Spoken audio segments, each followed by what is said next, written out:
Part of the Lower Connecticut River Valley, Essex, Connecticut is quaint, with a population that hovers around 7,000. It is jam-packed with history, and with views like this, a perfect place to soak in that New England charm.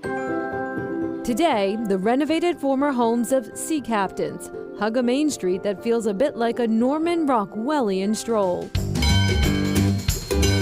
If you're looking for something a bit more interactive, jump aboard the Essex Steam Train for a ride unlike any other. Welcome aboard.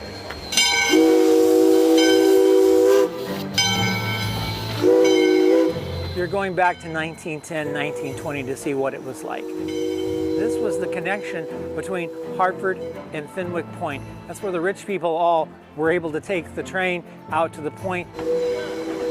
Through the change of necessity to novelty, the nostalgia of this ride, now the Essex Steam Train and Riverboat, takes visitors on a 2-hour journey from track to river. This is the only connection where you, in the United States, where you will have a tourist train meeting a steamboat ride.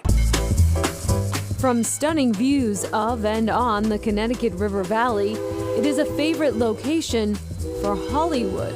We've used this train in movies like Amistad, Ragtime, the Indiana Jones. But make no mistake about it, the heart of this journey isn't fueled by coal, but smiles of the little ones aboard. We're taking them back to see how their grandparents and now their great-grandparents travel.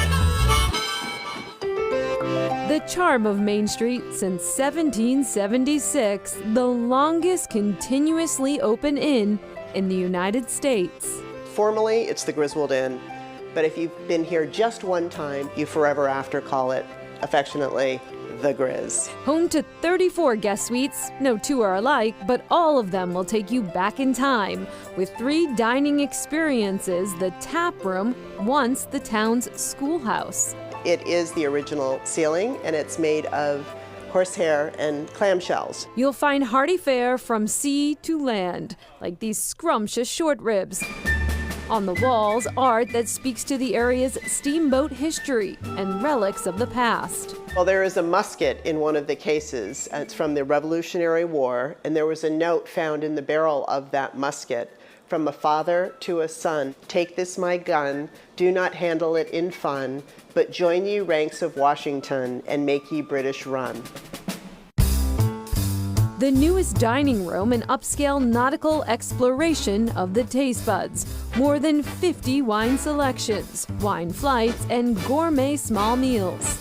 Worthy of a museum, the tuna, elote soup, key lime panna cotta, mouth-watering strawberry shortcake with chantilly cream. It's a really special place, means a lot to all of us, and I know it means a lot to so many people that have passed through here. Close enough for a bee to fly, the collision of nature and art make you feel like you're walking into a painting at the Florence Griswold Museum in Old Lyme. We're rooted in this really important place, the home of American Impressionism. Gardens in bloom frame an artist's trail, a landscape that has called painters here for more than 100 years. There's also a quality about the light here in Old Lyme, a quality of how the light plays off of the Lieutenant River that drew people here. But it is the unintentional gallery inside this home that captures the view of traveling artists, a former boarding house owned by Florence Griswold and her family. She was born here in Old Lyme in 1850. Florence turned her house into a boarding house. For $7 a week, artists would come to create. One in particular who would instantly transform this space from a dining room into an art gallery. Henry Ward Ranger, from his time in France, there was a tradition of the artist painting the panels, and he brought that tradition to Florence's house. And so he painted the first panel. 42 panels from local landscape to travels abroad. And something that is hidden from view behind this peaceful depiction of a Connecticut farm road. This panel has only been removed 3 times in 100 years. We weren't even allowed to see how it's done. Around 1918 or the early 1920s, an artist named Robert Fullington painted here in Old Lyme, and he was invited to paint a panel for the dining room. When he left for the summer, he did not pay his bill to Miss Florence, and in protest, because the artists loved her, they said, "We're turning the panel around."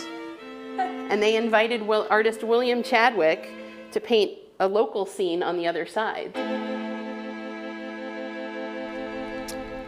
And as you heard Nicole mention, both the Essex Steam Train and the Griswold Inn have been used as backdrops for a number of movies. If you're a Hallmark Channel fan, a lot of the Christmas movies have been shot there, even in the summertime where they turn it into a winter locale. It's so fun. They also host holiday theme rides, including a trip to the North Pole. And the banquet facility was once used by the T.N. Dickinson family to bottle witch hazel in the mid-1800s. And they also host weddings there today. Oh, very nice. Coming up, Destination Dennis and beyond.